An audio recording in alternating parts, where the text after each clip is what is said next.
Mais alto, aplauda o Senhor.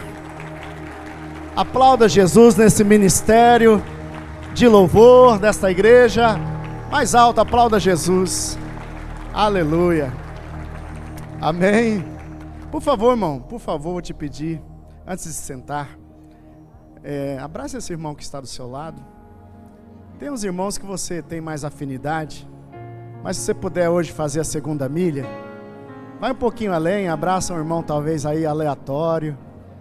Abrace ele com respeito, numa comunhão. Somos corpo de Cristo, amém? Abraça esse irmão. Se você puder, você pode passar aqui da ala dos gentios lá para a ala dos judeus. Pode ir para lá também, os judeus também merecem ser abraçados, amados. São meio fariseus, mas, né? A gente aprende com os judeus aprendem com os gentios. Amém. Abraça aí, um abraço no seu irmão. Glória a Deus. Ai, Jesus. Glória a Deus. Paz do Senhor, igreja. Amém? Todo mundo bem? Firmes? Glória a Deus. Se você tiver meio com sono, pode ir lá. Vai lá na máquina, pega um cafezinho, tá bom? Fique à vontade. Eu também peço a sua atenção. A palavra que o Senhor separou para estar ministrando à igreja hoje, uma palavra que o Senhor tem me dado, e eu tenho aquecido o coração e a mente, né? E é muito integral, assim, as temáticas que o Senhor me faz pesquisar na palavra, e fica aceso, sabe? Aquela ideia, né, ou tema da palavra, tá bom? E aí a gente vai cavando na palavra, na leitura, na reflexão, na meditação da palavra. Esse hábito mesmo de meditar dia e noite, irmãos. A minha mente, graças a Deus, não desliga assim nesse sentido de a palavra de Deus é o conteúdo principal dos meus pensamentos. Sabia disso? De vez em quando eu dou uma distraidinha assim. E quando daqui a pouquinho eu estou vendo nas coisas cotidianas, da rotina da vida, a aplicação da verdade da palavra. É maravilhoso isso. Quando em tudo que você enxerga, pensa, sente e reflete, medita diante de você, como a palavra de Deus é perfeita e integral, não é? Então, hoje nós queremos ministrar com a base lá em Romanos, capítulo 12, versículos 1 a 3. Abra sua Bíblia, na carta do apóstolo Paulo a Romanos, capítulo 12, versículos 1 a 3. Nós queremos falar um pouco sobre as riquezas, belezas, profundidades da verdade sobre o culto a Deus. E esse culto a Deus envolve uma entrega profunda do ser humano e uma entrega profunda da divindade de Deus. Nesse culto a Deus, nesse lugar de adoração ao verdadeiro Deus, é envolvido uma base de uma essência, aonde o próprio Deus está envolvido. Não é só a criatura, e aqui eu estou falando dos homens, das pessoas, não só o adorador se envolve no culto a Deus, mas agora o Deus desse adorador se envolve no culto, na entrega. E eu sou capaz de dizer assim, irmãos, com plena convicção pela palavra, de que essa entrega é equilibrada, que há necessidade do homem entregar integralmente a sua vontade nesse altar, assim também como Deus integralmente entrega essa vontade no altar. E isso pelo sacrifício. O homem precisa sacrificar suas vontades diante do altar como culto a Deus. E é incrível como a gente vai aprender como Deus também entrega ele sacrifica a sua própria vontade, também como culto integral nessa relação com o homem. Amém, irmãos? E aí lá em Romanos 12, 1-3, quem encontrou, diga amém. Nós vamos ler, e nós vamos perceber então aí 2 tipos de culto, irmão. E me parece então que o apóstolo, ele conclui que existem 2 tipos de cultos apresentados ao longo das Escrituras, porque aí em Romanos capítulo 12, só lembrar vocês desse contexto, Paulo está escrevendo uma carta aos romanos, aos gentios. Então ele é um judeu que entende, irmão, profundamente das leis, das cerimônias das leis, dos cultos, das alianças. É um homem mergulhado na cultura judaica, mas agora também Paulo é romano. E ele também entende toda a estrutura da cultura romana, que vem de herança de civilizações e nações antigas, com seus deuses antigos, com suas cerimônias antigas, com seus rituais de cultos antigos aos antigos deuses.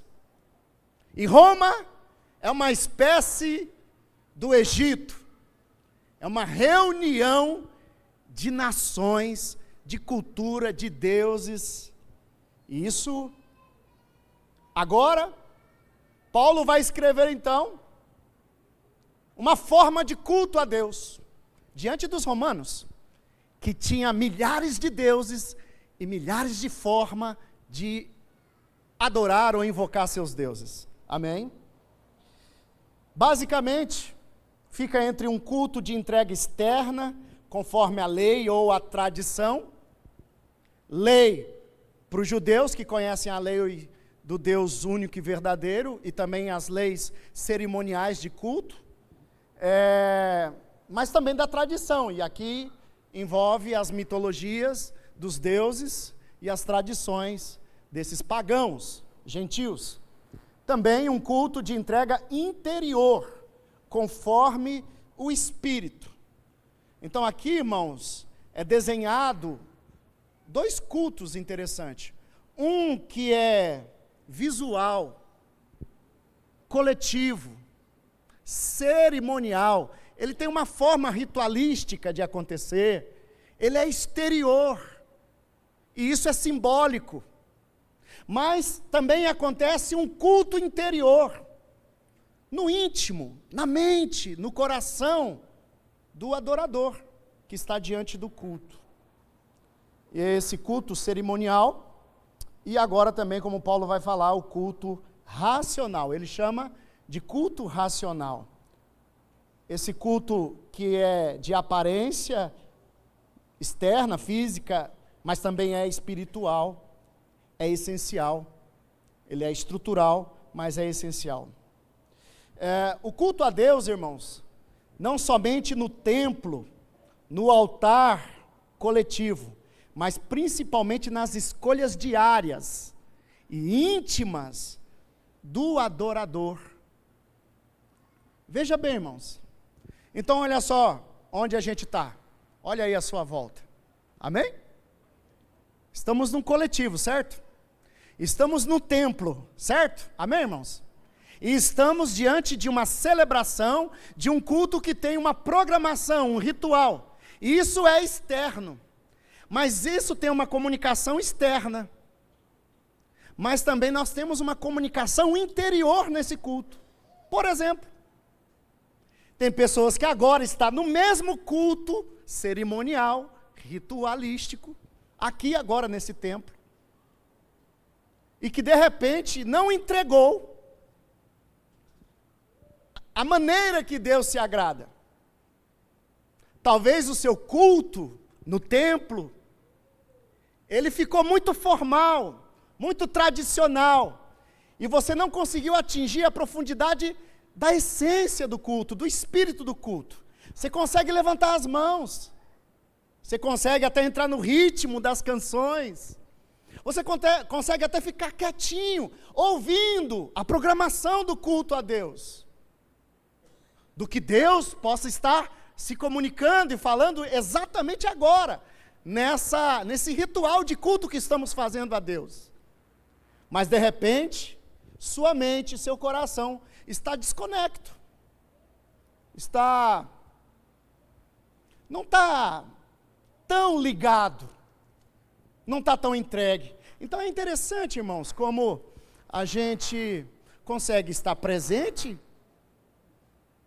com o corpo, mas de repente com o coração e com a nossa mente, nós não estamos alinhados com aquilo que estamos fazendo. Entende, irmãos? E aí, pela lei, irmão,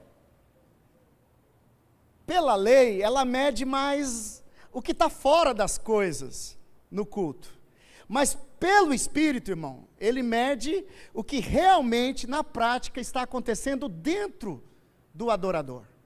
É por isso que o Senhor Jesus vai falar assim, olha, não é no monte A, nem no monte B, não é na cultura A, nem na cultura B, dos judeus ou dos samaritanos, em Jerusalém ou em Samaria. E ele faz essas duas referências porque esses dois povos eram judeus, eram Israel. Acontece que essa parte dos samaritanos se perderam, não voltaram mais, se corromperam, exatamente com as práticas de culto, rituais dos pagãos, mas em Judá, em Israel, em Jerusalém, se manteve as leis de Deus, de uma cultura baseada na lei que Deus deu para Israel. Isso é muito interessante. Mas Jesus agora chega e coloca um padrão. O padrão agora mudou. O padrão agora não é só mais fora que se cultua a Deus, nem num templo, nem num monte A ou B, mas agora é em espírito, e em verdade, e é ao Pai. Amém, igreja? Amém, irmãos? O Deus agora do templo, Jesus agora traz ele na forma de Pai. E por quê, irmãos? Exatamente para nos associar, que Deus, a gente aprendia a buscar no templo, mas Pai, a gente tem na rotina da vida. Pai, a gente tem na primícia, né, do nosso tempo, da nossa vida. É um relacionamento de rotina, de dia a dia. E é incrível como a figura de um pai conhece muito bem um filho, desde o seu nascimento. É incrível como os filhos, eles vão crescendo e acham que estão mais espertos do que os pais. Eu fico encabulado de vez em quando com o Ian. E é maravilhoso, porque eu já fui também que nem o Ian. Eu também já achei que eu era um pouco mais inteligente, mais esperto, sabia mais coisas do que minha mãe que me criou. E aí, você percebe que esses mais velhos, os pais, têm mais experiência, têm mais sabedoria. E eu estou falando dos terrenos, né? Pai terreno. Imagine então o Pai dos céus, o Pai nosso, que nos conhece antes de estarmos na barriga da nossa mãe. Amém, queridos? Vamos lá para o texto, Romanos 12, 1. Paulo então faz esse convite para um culto, para um nível de culto, não abrindo mão os dois cultos, ele precisa acontecer, mas eles precisam então agora de um alinhamento, amém, irmãos? Vamos, pela palavra do Senhor, cavando essas verdades. Paulo então faz esse convite. Portanto, irmãos, rogo-lhes, pelas misericórdias de Deus, que se ofereçam em sacrifício vivo, santo e agradável a Deus. Este é o culto racional de vocês. Olha que interessante. Não se amoldem ao padrão deste mundo, mas transformem-se pela renovação da sua mente, para que sejam capazes de experimentar e comprovar a boa, agradável e perfeita vontade de Deus. Pois, pela graça que me foi dada, digo a todos vocês, ninguém tenha de si mesmo um conceito mais elevado do que deva ter, mas pelo contrário, tenha um conceito equilibrado, de acordo com a medida da fé que Deus lhe concedeu. Amém, irmãos? Aleluia! Veja então que o apóstolo Paulo faz um convite a um culto racional, e esse culto racional tem um padrão: ele precisa ser vivo, santo e agradável. Se assim ele for, mesmo acontecendo o culto exterior e acontecendo o culto interior, de maneira santa, agradável,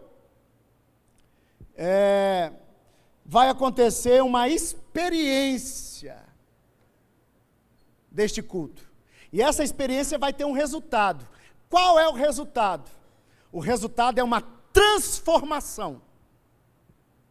Uma transformação na estrutura interior do adorador, na mente dele.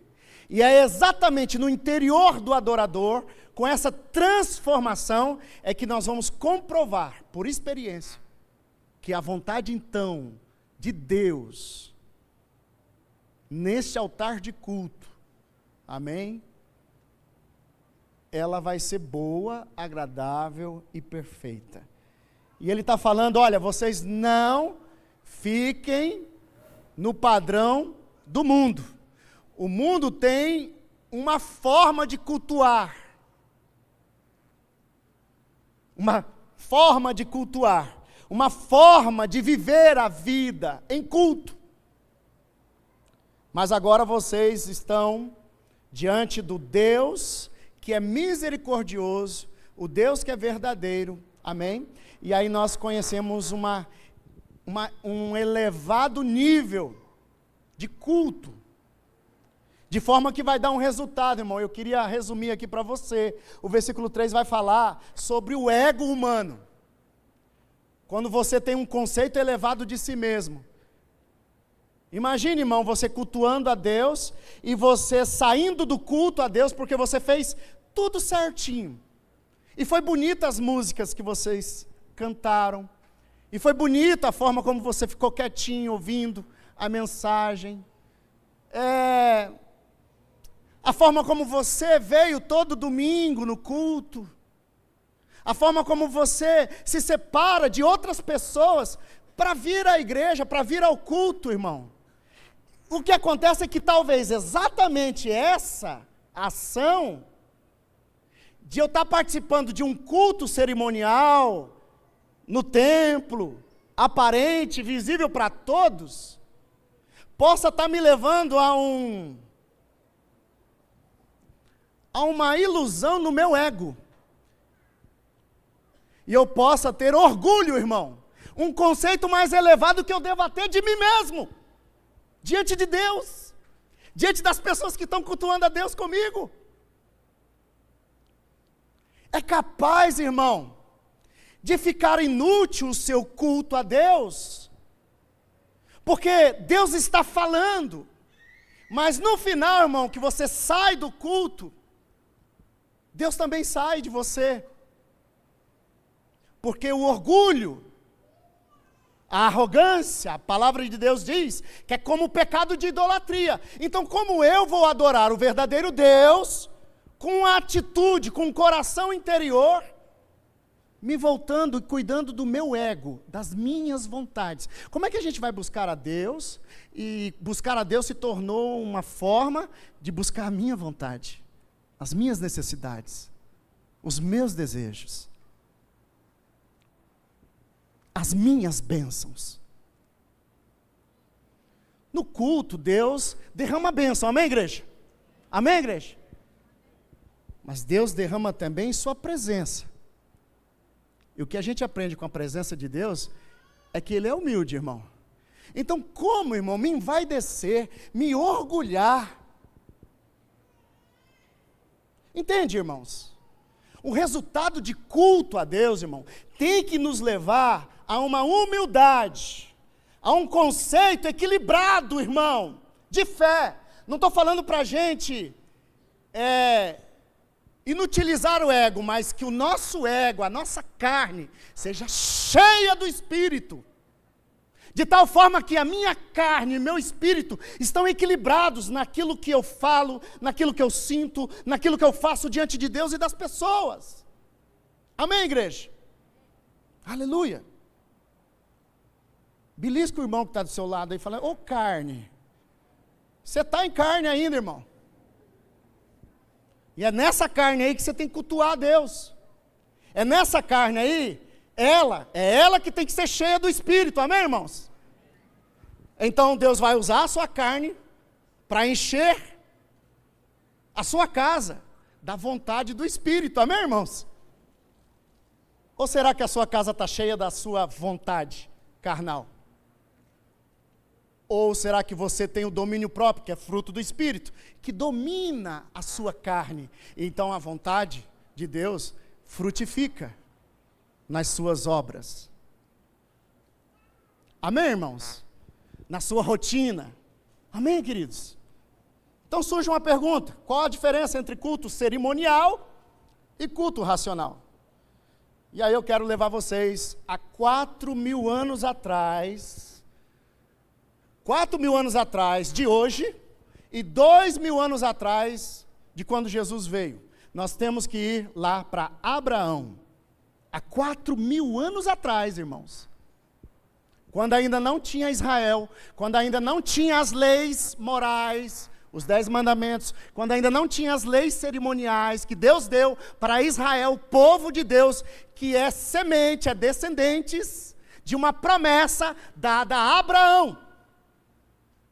A fé ainda não estava revelada, sistematizada para uma cultura de um povo. O mundo todo vivia sob suas leis espirituais, sobre os seus deuses espirituais, suas formas e liturgias e rituais de cultuar a Deus. Não havia ainda uma lei que dava à humanidade como deveria adorar a Deus, como deveria buscar o Deus verdadeiro. Então vamos para lá. Nós vamos falar agora do culto cerimonial, a sombra da realidade, a sombra da verdade que viria a acontecer em Cristo Jesus. Mas nós temos que passar pela primeira aliança. E nós vamos encontrar então Abraão. Abra comigo lá, em Gênesis 22, 10 a 14.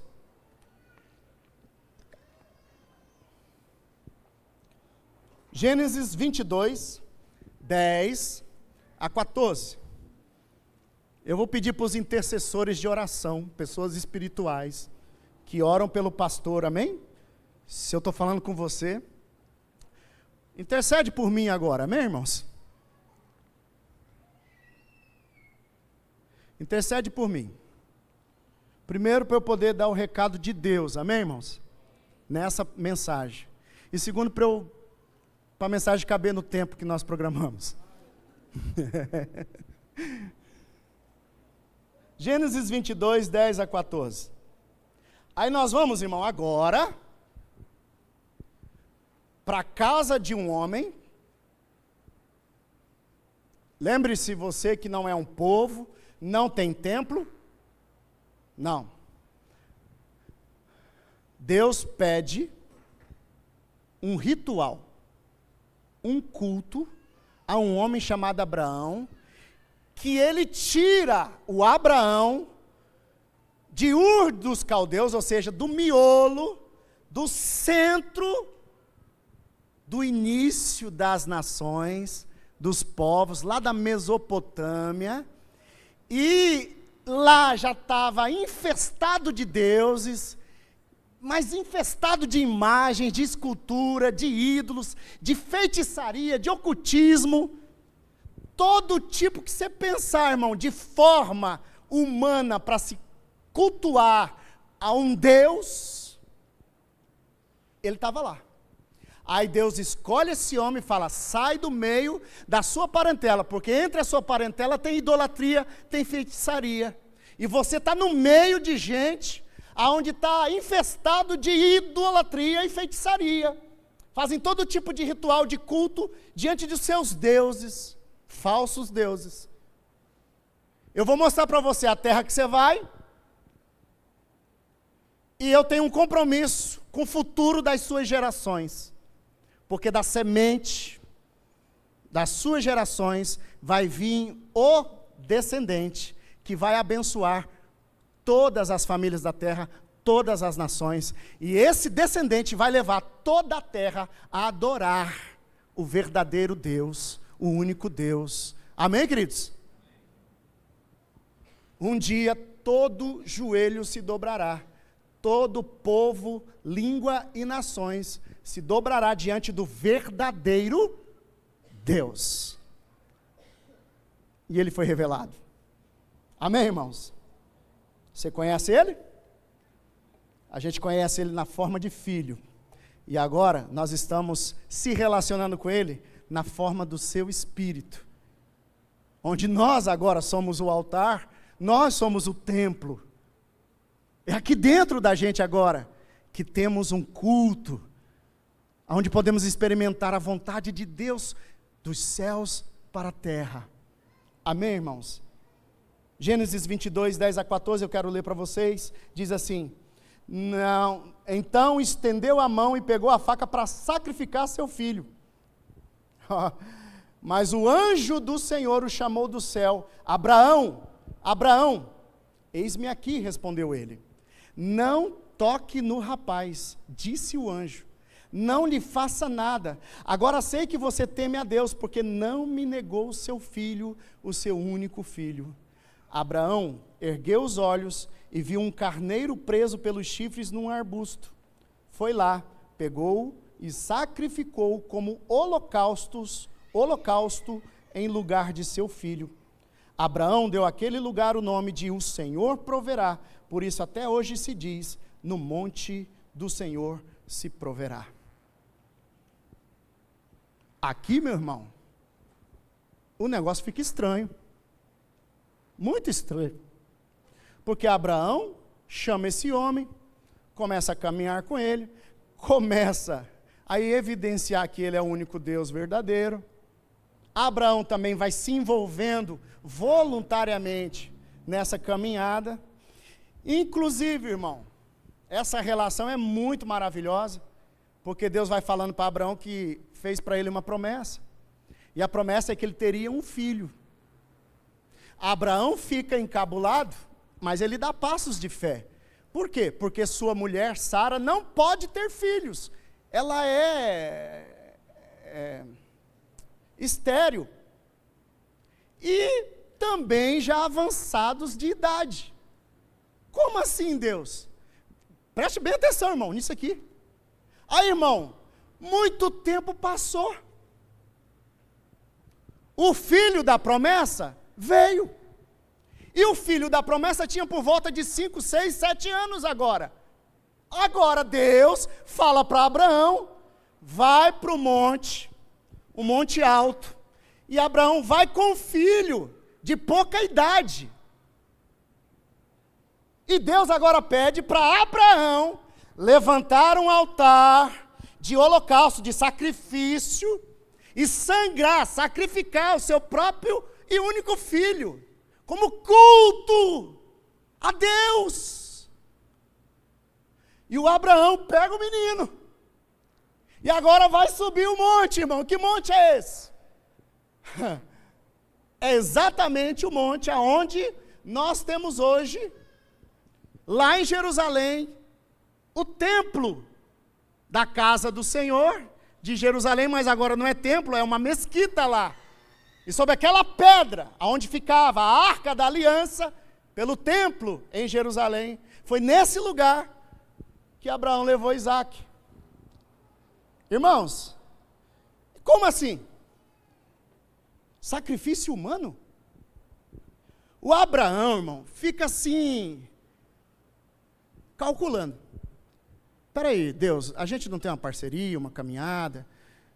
Nós não estamos provando para o mundo que o Senhor é único, é o verdadeiro Deus, e inclusive o culto ao Senhor, ele não envolve sacrifícios humanos, sacrifícios de crianças, porque quem faz isso são os falsos deuses, como cultura das outras nações.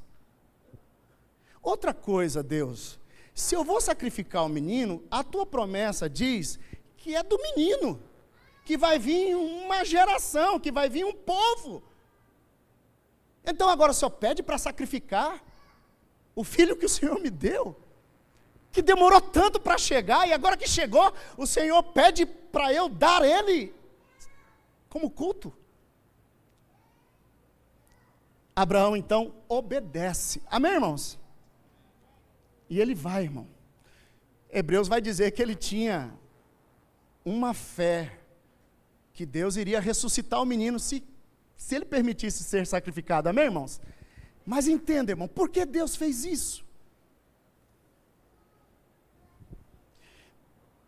Para que ficasse evidente, irmão, na história, atenção, irmãos, era necessário provar para a história, provar para Abraão, provar para as nações, e 4.000 anos depois, eu estou falando sobre a história de Deus com esse homem, desse homem com esse Deus.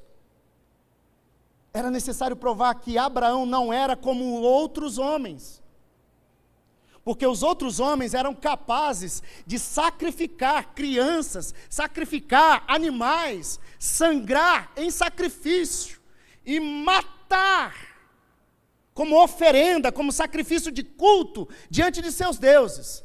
Então Deus estava querendo provar que ele não era igual aos homens. Mas como? Se o desafio era exatamente parecido com o que se era, com os homens faziam. Calma aí, irmão.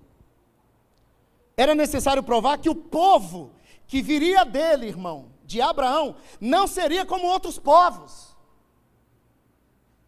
Que o povo que Deus daria pela descendência de Abraão, não era para cultuar os deuses, com sacrifícios humanos. Também era necessário provar que o Deus de Abraão não era como os deuses das nações, que tinham prazer de abater e golpear em culto, em sacrifício, até crianças no altar.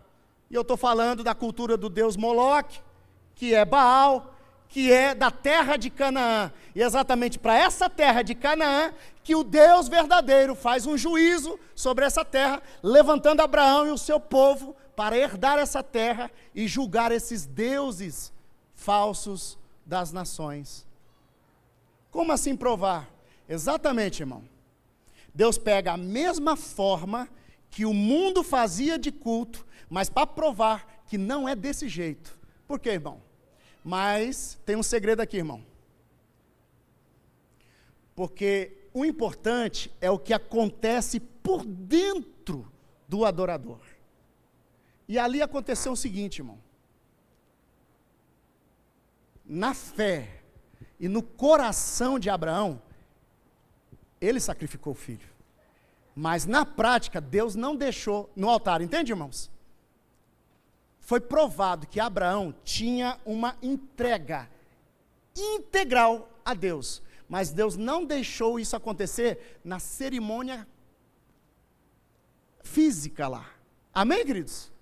Mas foi provado que espiritualmente esse homem deu uma prova de entrega, irmão. Absurda. Outro detalhe, irmão, que eu não sei se você observou, é porque Deus está se comunicando com as nações. Porque exatamente o deus Baal, Moloque, ele era conhecido numa mitologia comum dessa região de Canaã e da onde eles estavam ali, que ele era responsável pela criação e a fertilidade, e que ele aceitava sacrifícios de crianças para poder fazer com que se gerasse mais filhos e a bênção viesse sobre a terra, a chuva, as colheitas e tudo mais.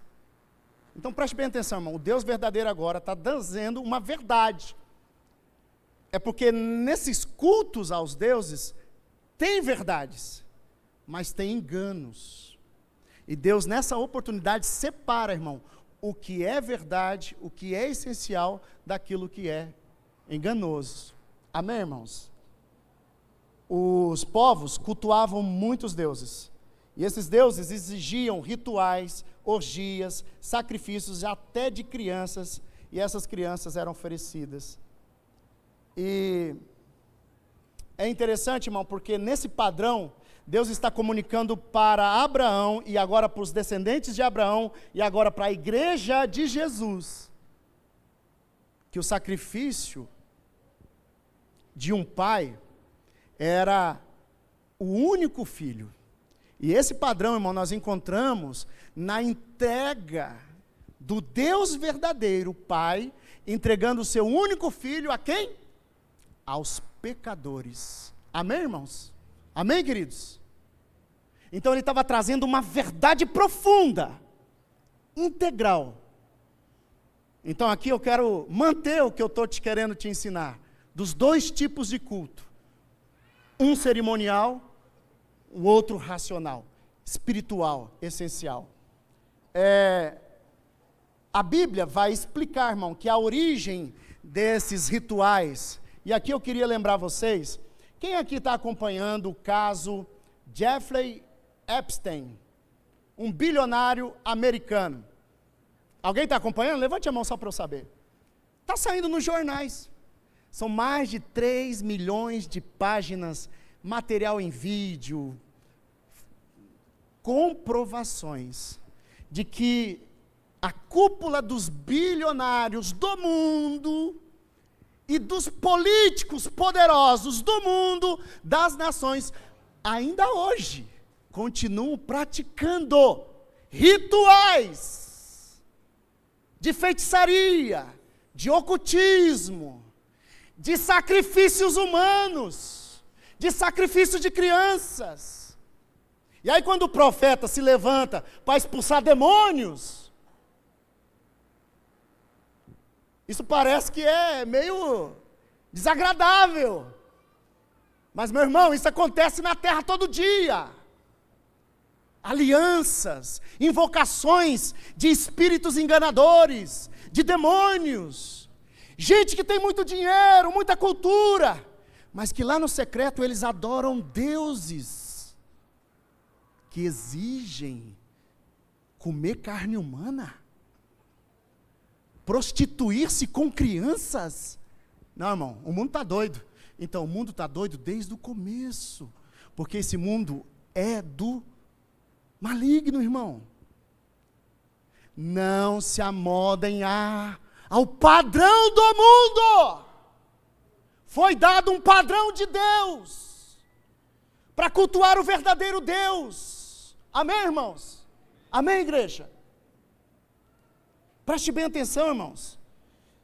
Vai comigo lá em 1 Timóteo 4:1.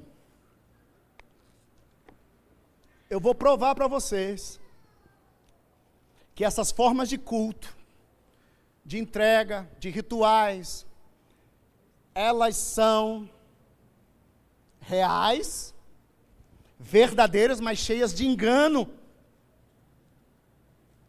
Essa é uma base de Satanás. Ele usa a verdade, manipulando com mentiras, se passando como verdade. Isso, irmão, está desde quando Adão e Eva saíram do Éden. E esses costumes formaram as nações, formaram os poderosos da terra e formam o governo que está no mundo, e a mente que está no mundo, e o espírito que está no mundo, irmãos, com padrões do mundo. Timóteo 4:1, quem encontrou, diga amém.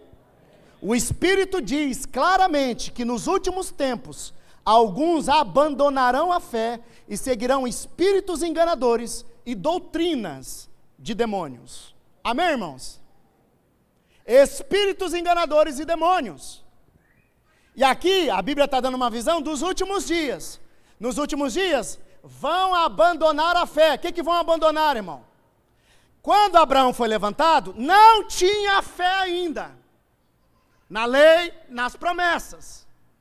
A Bíblia está dizendo que nos últimos dias nós seremos capazes de abandonar a fé de Abraão, a fé nas Escrituras para nos alinharmos a espíritos enganadores e a doutrinas de demônios. O que é doutrinas de demônios?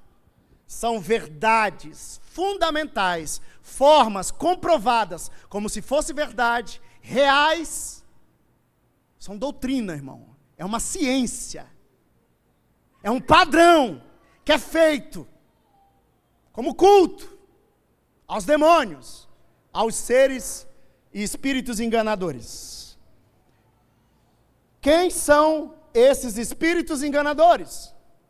Que desde o começo, irmãos, se envolvem e colocou padrões para serem invocados, de forma a ter legalidade de poder para agir na terra, nos governos da terra.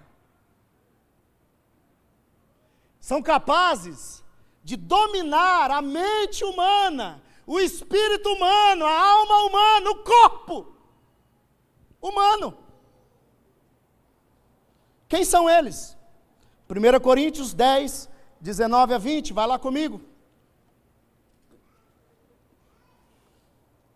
1 Coríntios 10, 19 a 20, quem encontrou, diga amém. Portanto, o que estou querendo dizer?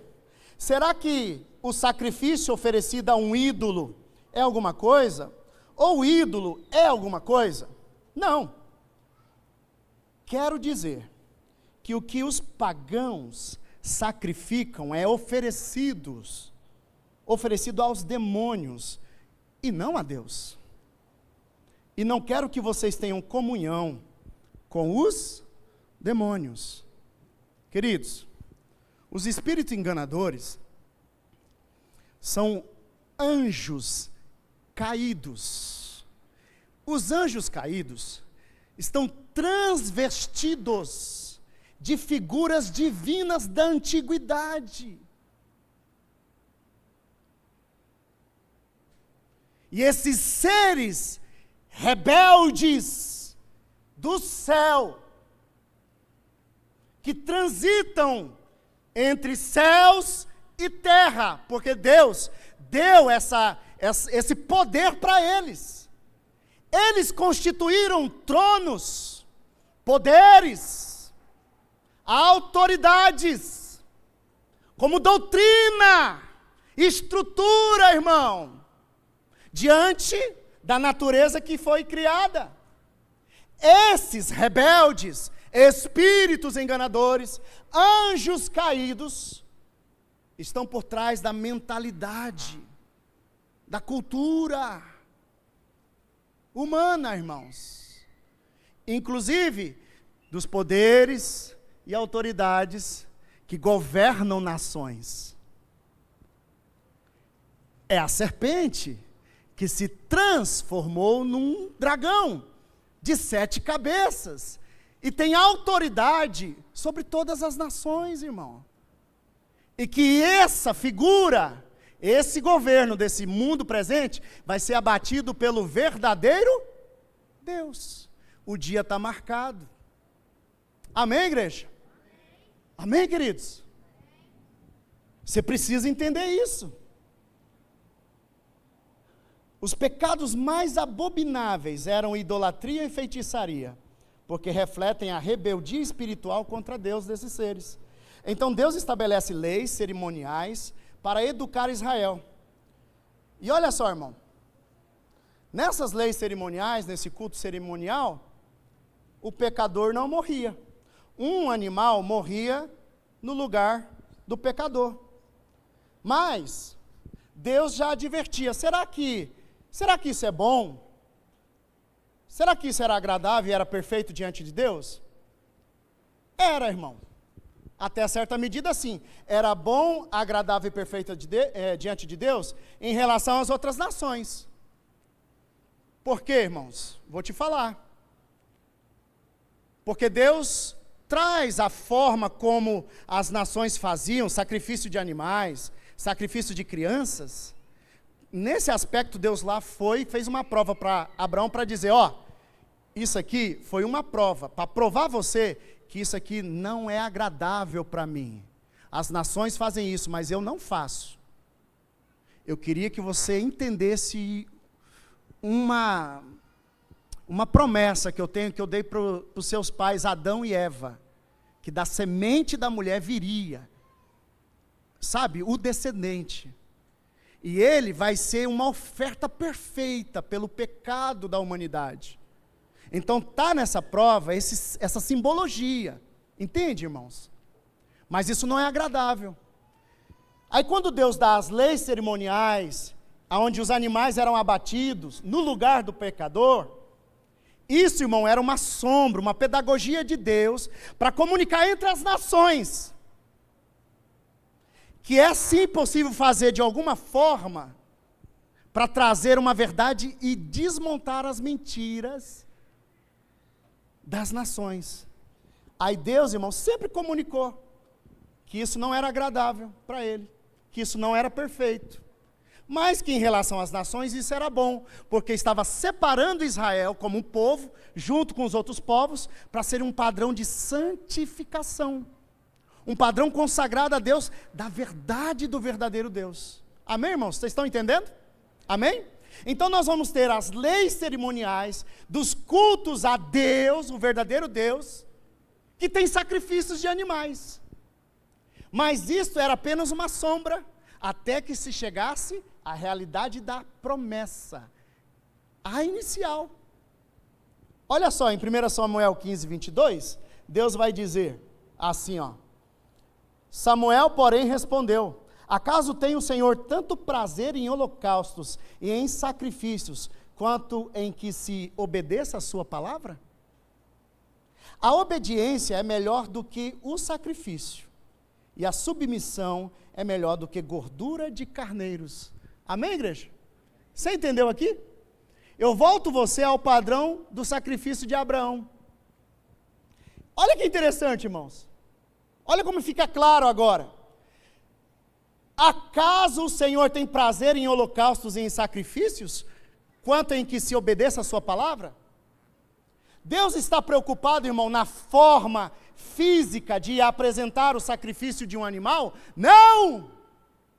Porque antes disso, tem um espírito para entregar-se à obediência. Obedecer é melhor do que sacrificar. E agora, como separar o sacrifício da obediência? Deus fez isso com Abraão naquela oferta. Vocês entenderam isso? Amém, irmãos? Quando Abraão obedeceu, ele pegou e falou: parou. Já percebi, você percebeu que você é obediente. Agora, não me agrado no sacrifício de humanos. Não me agrado em sacrifícios de animais. Amém, queridos? Então, o tempo todo Deus falou isso. Por quê? Porque a vontade de Deus é boa, agradável e perfeita. Então, de repente, era bom para Israel. Era bom para Deus. Mas será que era agradável para Deus? Não era agradável. Era perfeito? Não era perfeito. Mas em relação ao costume das nações, era perfeito. Amém, queridos?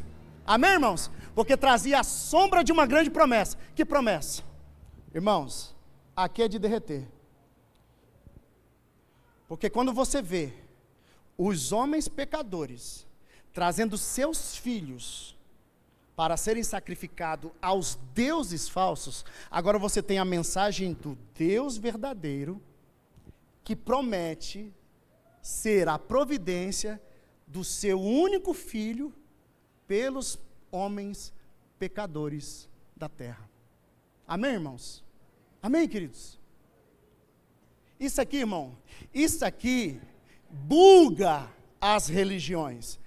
Essa verdade da humildade de Deus, da perfeição de Deus, da sabedoria de Deus, da entrega de Deus, coloca em xeque-mate todos os costumes de cultos, de rituais aos deuses falsos. Amém, irmãos? O problema era claro, irmão. O animal morria, mas o pecador continua vivo por dentro, irmãos. Era um simbolismo. Era para eles entenderem, era para eles terem clareza disso. Mas a lei, irmão, apenas uma sombra. Eles ainda não tinham total clareza. Então, irmão, mesmo diante das formas, dos rituais, das cerimônias de culto no templo, matando o animal, o pecador, o adorador a Deus, não conseguia atingir a plenitude do Espírito que estava sobre aquela lei, aquela forma. Como, pastor? Eu vou te falar. O culto era feito, mas o coração não mudava, não era entregue. O cordeiro deveria gerar consciência, vínculo, arrependimento. Olha o que Deus fez. Fala assim, ó, vocês vão fazer o seguinte, para eu ajudar vocês, para ver se vocês entendem. Vocês vão separar um cordeiro, um animal novinho. Toda a família, irmão, de Israel, tinha que separar um cordeiro, um animal. Se ele não criasse, ele ia criar pelo menos esse cordeiro. Separava o mais perfeitinho, ou seja, daquela ninhada, irmãos, de carneiros, de cordeiros, teria que escolher o mais bonito. O que não tivesse manco, não tivesse mancha. Então, cada família, irmão, levava esse cordeiro e ele separadamente criava ele com uma dieta maravilhosa. Por quê, irmãos? Para gerar vínculo, para gerar amor pelaquele cordeiro. Como assim? Porque daqui 1 ano, irmãos, eles passavam 1 ano todo dia na rotina de casa, na rotina do dia a dia, cuidando desse cordeiro. E ele ia crescendo, crescendo até a idade de 1 ano. Quando ele fizesse 1 ano, tinha uma lei de um ritual que Deus pediu para que eles pudessem oferecer. Esse cordeiro era para ser oferecido no lugar daquela família que pecou. Sabe o que eles faziam, irmão?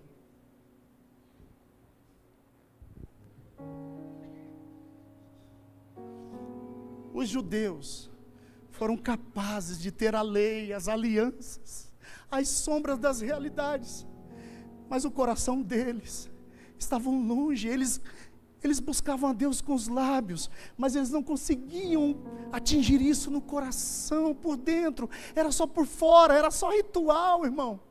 Era só lei, era apenas uma forma. Porque se eu convivo com o animal, hoje, quem tem pet aí? Você é capaz de pegar seu pet e sacrificar ele a Deus? Você entendeu, irmão? Como assim, Deus? Ele é inocente. Eu que deveria cuidar. Mas Deus estava dizendo: vocês pecaram. Vocês se prostituíram com os falsos deuses. Vocês aprenderam costumes dos deuses, dos espíritos enganadores. Eu quero limpar vocês, eu quero descontaminar a humanidade dessa mente maligna, desse espírito maligno. Vocês não conseguem pegar amor no animal, de forma que não tinha um judeu, irmão, que chorasse na hora de sacrificar. Eles faziam porque era lei e estavam com orgulho, porque no dia certo, na hora certa, da forma certa, conforme a lei, aquele animal era abatido. Mas eles não sentiam a culpa dos seus pecados. Havia um ritual de colocar as mãos sobre a cabeça do cordeiro, porque nesse momento era transferido a culpa dele para esse animal inocente. Quando isso acontecia concentradamente, era um alívio do pecador colocar assim: é esse animal que vai morrer. Eu não posso morrer, eu não mereço morrer. Era frio, era legal, era bom, era agradável, era perfeito? Não era, irmãos. Seria agradável se um dia um judeu, irmão, chegasse diante do sacerdócio do templo, naquele dia, o arraial todo trazendo os seus cordeiros, e um judeu, irmão, chegar e falar: não, hoje não, hoje o inocente não vai morrer pela minha culpa, eu vou morrer, eu vou ser sacrificado por esse animal inocente. Isso ia parar o céu, irmão, mas nenhum judeu fez isso. Isso eu estou falando de forma, nenhum judeu conseguia atingir isso no espírito. Porque a lei, irmão, era para fora, era uma sombra, porque uma grande realidade estava chegando, com um sacrifício bom, agradável e perfeito. Era o Filho de Deus, o Cordeiro Santo de Deus.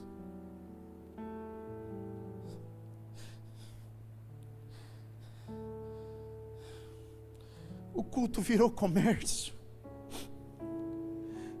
Por isso Jesus se ira diante dos cambistas no templo, irmão, lá perto do monte, onde Abraão há 2000 anos tinha sacrificado, em obediência no Espírito, o seu único filho Isaque. O culto cerimonial era apenas sombra. O sacrifício perfeito, irmão, está em Cristo. A lei apontava algo maior. E eu quero ir com vocês a Hebreus, e eu vou para o encerramento. Hebreus capítulo 10, 8 a 10. Queridinha já está me ligando aqui. Ela é uma das intercessoras.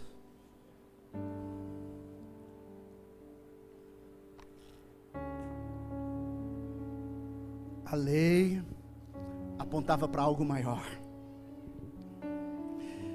Ai, queridos, Hebreus 10, 8 a 10 vai dizer, quem encontrou diga amém. Primeiro ele disse, sacrifícios, ofertas, holocaustos e ofertas pelo pecado não quisestes, nem deles te agradas, os quais eram feitos conforme a lei. Então acrescentou, aqui estou, vim para fazer a tua vontade. Ele cancela o primeiro para estabelecer o segundo. Pelo cumprimento dessa vontade fomos santificados por meio do sacrifício do corpo de Jesus Cristo, oferecido uma vez por todas.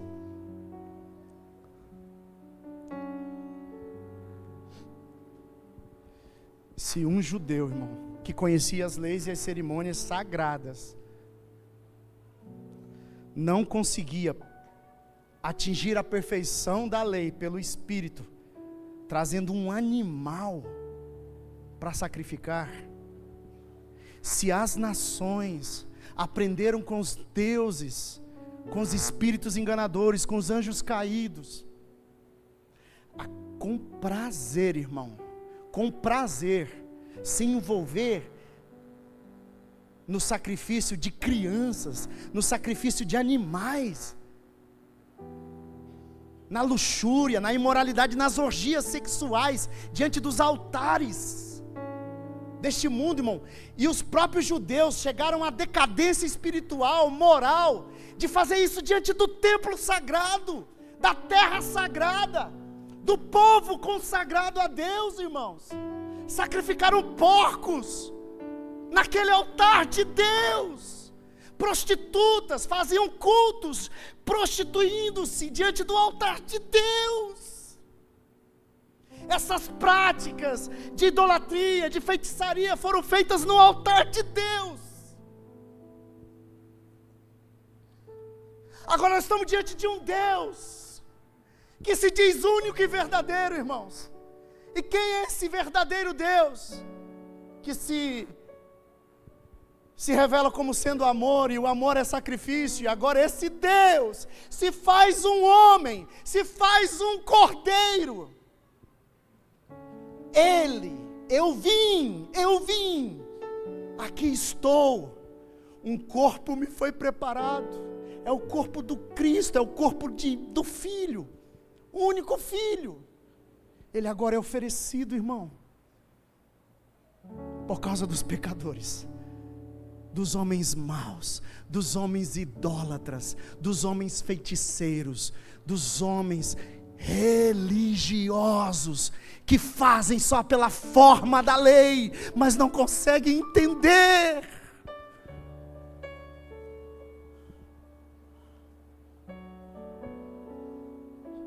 Ele mesmo oferecia. Enquanto homens ofereciam filhos aos deuses, Deus mostra que Ele mesmo ofereceria seu próprio Filho pelos homens. Amém, irmãos? Eu quero terminar com vocês em Romanos 5, 6 a 10, vai dizer, por favor, anote aí, Romanos 5, 6 a 10, quem encontrou, diga amém. De fato, no devido tempo, quando ainda éramos fracos, Cristo morreu pelos ímpios. Dificilmente haverá alguém que morra por um justo. Pelo homem bom, talvez alguém tenha coragem de morrer. Mas Deus demonstra seu amor por nós. Cristo morreu em nosso favor, quando ainda éramos pecadores. Como agora fomos justificados por seu sangue, muito mais ainda seremos salvos da ira de Deus por meio dele. Se quando éramos inimigos de Deus, fomos reconciliados com ele, mediante a morte de seu Filho, quanto mais agora, tendo sido reconciliados, seremos salvos por sua vida. Amém, irmãos? Deixa eu te lembrar, o Cordeiro de Deus foi morto durante 3 dias, mas depois de 3 dias, ele ressuscitou da morte.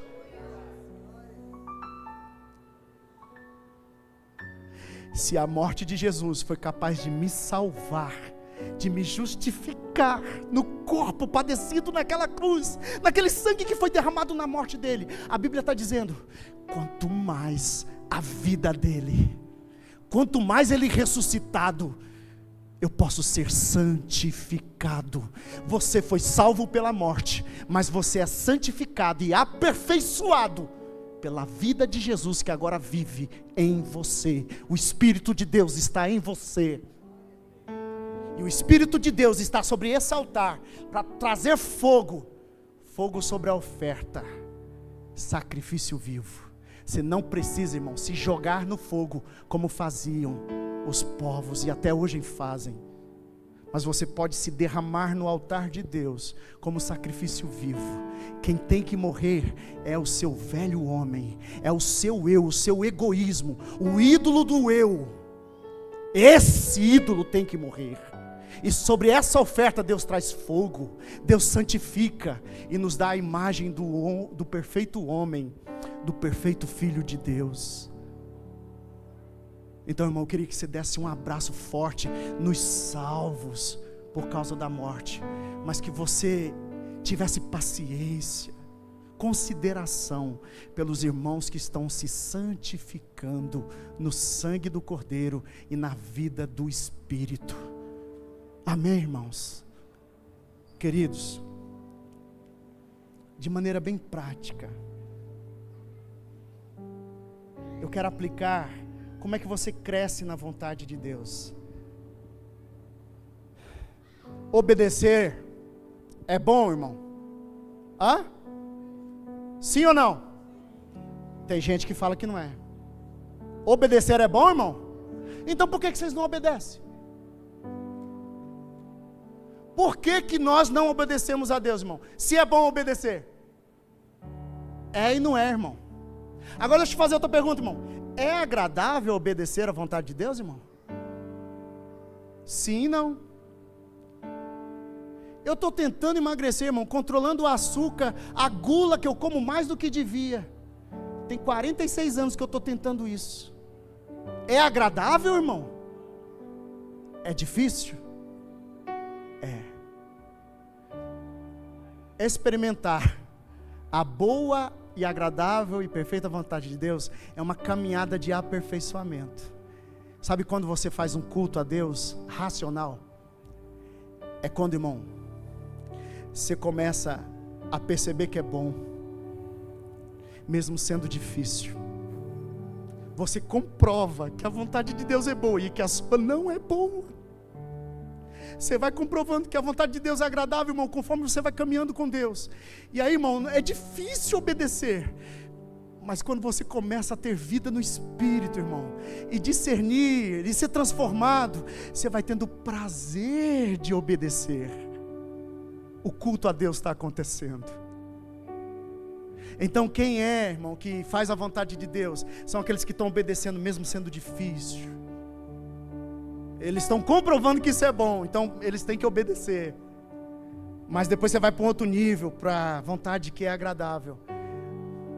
Antes, não me dava prazer vir à igreja, não me dava prazer ler a palavra, não me dava prazer em orar, eu não tinha prazer em perdoar quem me ofendeu, quem me prejudicou, mas agora está mudando. Eu começo a perceber Jesus fazendo isso por mim, e eu agora começo a ter prazer em entregar a minha vontade. Jesus fez isso, irmão, ele atingiu a perfeição, ele chegou na vontade perfeita de Deus. E qual é a vontade perfeita de Deus? Que não seja feita a minha, mas a tua vontade. É quando o pecador, irmão, morre para si mesmo no altar de Deus.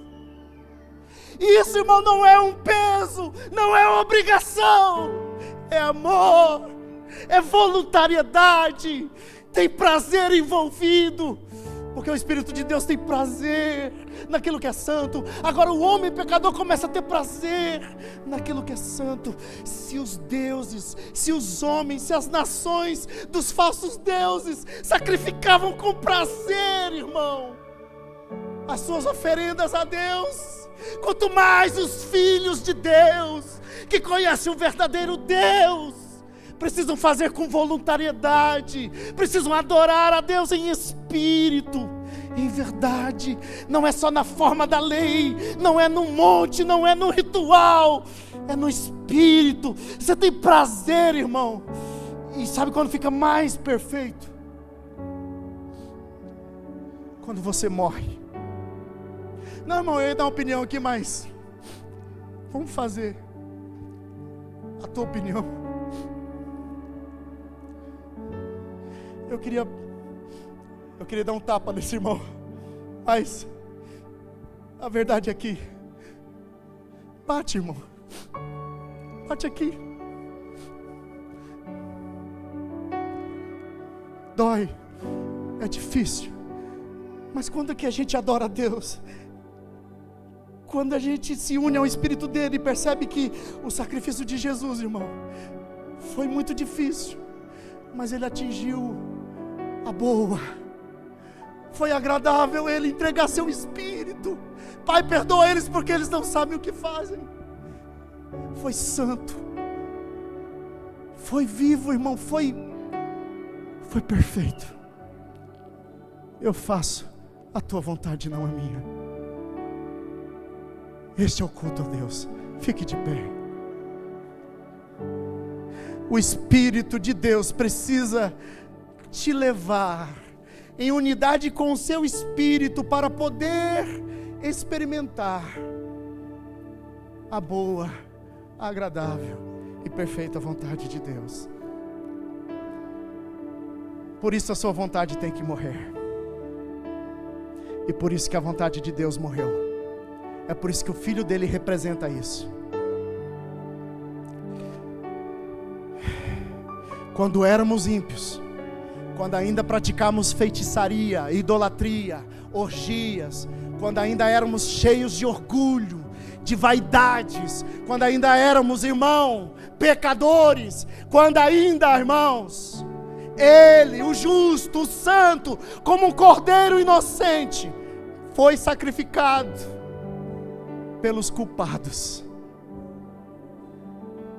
E se quando você se deparar com Jesus lá na glória, você quiser perguntar para Ele: Senhor, é verdade que o Senhor teve prazer de morrer pelos homens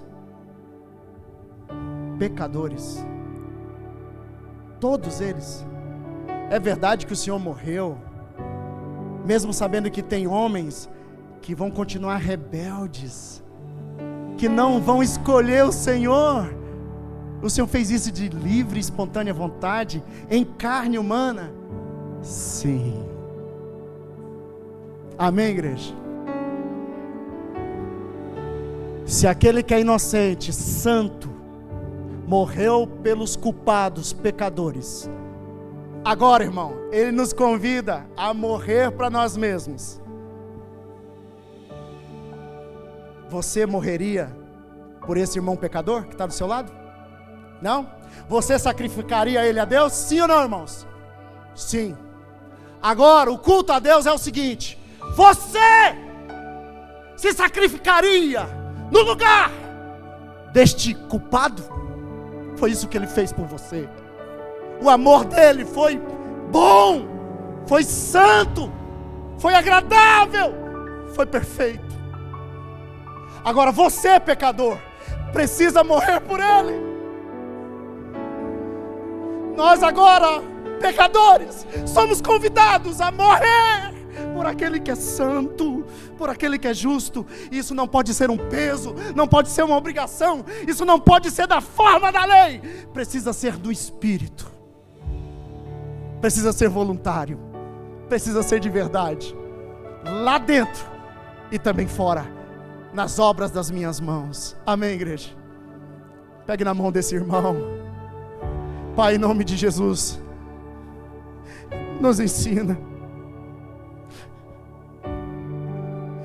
a entrar, Senhor, nesse nível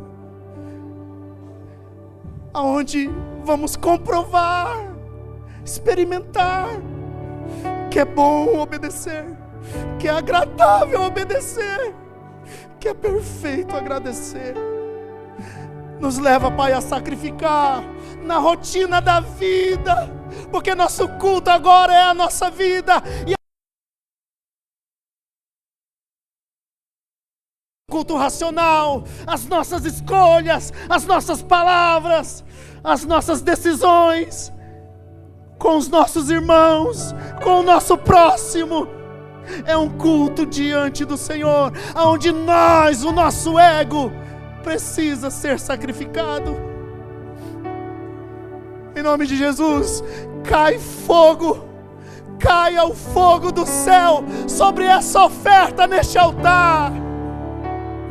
Vem com teu fogo transformar esta oferta, esse sacrifício vivo, santo e agradável diante do Senhor,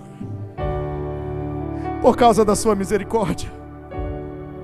Por causa da sua misericórdia, não é por causa da lei, não é por causa do juízo, não é por causa da justiça de Deus, é por causa da misericórdia, é por causa de que Ele assumiu o nosso lugar. Ele foi misericordioso, Ele nos amou até o fim, até a morte de cruz. Enche, Espírito Santo, a nossa vida. Enche, Espírito Santo esta igreja que faz culto cerimonial juntos, mas que faz culto racional aonde estiver nessa terra. Em nome de Jesus, cai fogo sobre a nossa oferta, cai o fogo do céu para transformar esta oferta, esse sacrifício diante do teu altar. Em nome de Jesus. Amém, igreja?